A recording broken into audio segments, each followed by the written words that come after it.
అలా ఎలా వెళతావు, నాతో చెప్పాలి కథ, నాకు రెమ్యునరేషన్ మాట్లాడాలి, అగ్రిమెంట్లో ఉన్నప్పుడు చేయడానికి లేదు సినిమా రిలీజ్ కాకుండా.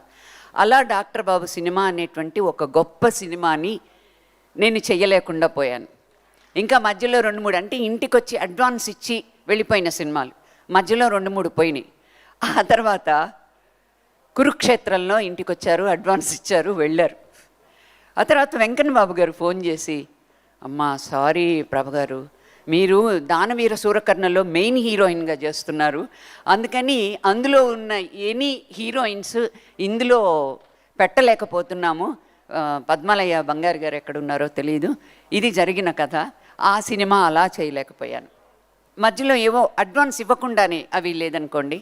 ఇంకొకటి 90లో డివిఎస్ ప్రొడక్షన్స్ వాళ్ళ అబ్బాయి ఇక్కడే ఇందాక చూశాను నేను, దోషి నిర్దోషి అనే సినిమాలో ఇందాకే మన పరచూరి గారు కూడా మాట్లాడారు, మొన్న కూడా అనుకున్నాం మేము. శోభన్ బాబు గారు ఏమైనా సరే ఈసారి ప్రభ చేయాలి అని అన్నారు.